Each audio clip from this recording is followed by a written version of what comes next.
Attention please. Our newsletters and the most engaging podcast is about to start. Please sit tight and listen till the end. Thank you for attention. Halo semuanya, selamat datang di podcast pertama kelompok X MIPA 2. Wih, halo juga semuanya. Kabar kalian gimana nih? Baik-baik saja kan? Baik kok, baik. Bimo gimana nih? Baik dong, sehat selalu ya kalian semua. Amin. Sekarang kita mau bahas apa nih di podcast pertama kita? Aku punya pembahasan menarik nih. Apaan tuh? Kalian tahu gak sih, sebenarnya banyak fakta-fakta yang belum banyak diketahui oleh masyarakat umum tentang Gunung Semeru yang meletus belum lama ini.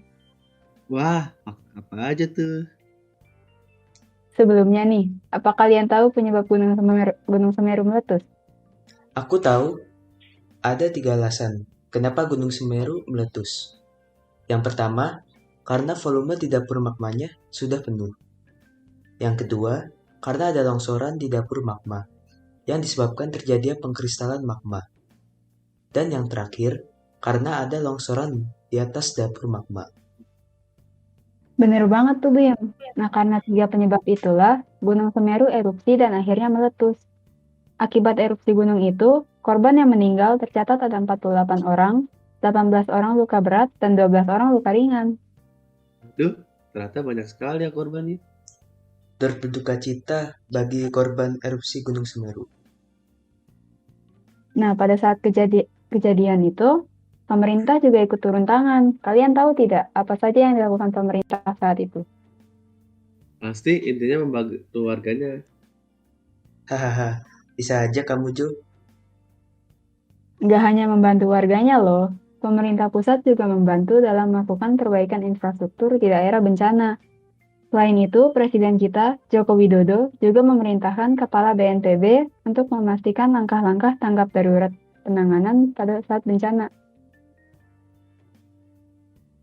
Iya, ngomong-ngomong tentang itu, aku juga ingat kalau Bupati Nur Arifin membantu memberikan donasi untuk membantu menanggulangi bencana. Pemerintah kita ternyata cepat tanggap dan menanggulangi bencana ini ya. Jelas dong. Nah, dari contoh yang sudah aku dan Johan disebut tadi, kita bisa tahu apa itu hubungan struktural dan fungsional antara pemerintah pusat dan daerah. Waduh, aku masih belum paham tentang itu. Mungkin kalian bisa jelasin lebih lanjut. Aku bentuk jelasin deh. Hubungan struktural berarti hubungan terdapat garis komando antara pemerintah pusat dengan pemerintah daerah. Sedangkan hubungan fungsional berarti pemerintah daerah bergerak atau bertindak terlebih dahulu dalam situasi yang genting. Dalam hubungan fungsional, pemerintah daerah bisa langsung bertindak tanpa harus menunggu komando atau perintah dari pemerintah pusat. Oh, begitu. Nah, kalau begini kan aku jadi tahu. Berarti ketika Presiden kita memerintahkan Kepala BNPB untuk membantu korban bencana alam itu termasuk hubungan struktural. Lalu, ketika Bupati Nur Arifin mengirimkan donasi kepada korban bencana, itu termasuk hubungan fungsional? Nah, iya, benar, Bim. Oh, begitu. Kembali lagi ke topik. Sebelumnya, tentang jumlah korban bencana kali ini, aku pernah baca di berita sebelumnya ya. Meskipun hanya sekilas sih, katanya ada warga yang menolak untuk dievakuasi ya. Oh, iya, aku juga udah pernah baca berita itu. Kira-kira kenapa begitu ya? Nah, iya, aku juga bingung. Padahal sudah ada banyak korban yang berjatuhan. Kalau menurut beberapa sumber yang kubaca, para warga menolak dipindahkan karena mereka masih sayang dengan harta benda mereka. Selain itu, tempat mereka tinggal, bekerja, dan beraktivitas di situ. Jadi kalau menurut aku, mereka pasti berat meninggalkan tempat bencana. Enggak sih begitu. Meskipun begitu, kalau dilihat dari banyaknya penguji, sepertinya negosiasi antara pemerintah dan warga berhasil ya.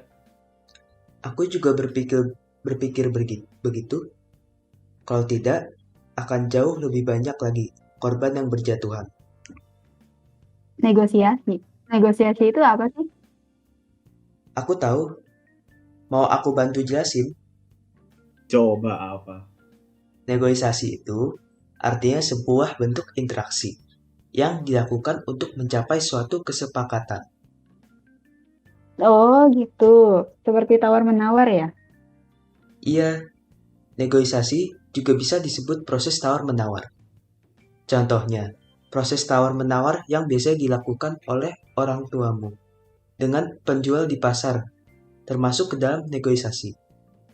Selain itu, masih ada banyak lagi contoh-contoh lainnya di dalam kehidupan sehari-hari. Ah, begitu. Oke, oke. Aku jadi semakin mengerti sekarang. Hmm, Kenapa, Bim? aku khawatir dengan para korban deh. Ketika gunung berapi meletus, bukannya gunung itu akan menghasilkan awan panas. Awan panas kan berbahaya bagi kesehatan kita. Oh iya, kalau nggak salah selama bencana terjadi, kan terkena penyakit orang, kan ada penyakit kulit yang sering tumbuh pada bencana terjadi biasanya disebabkan oleh jamur. Jamur.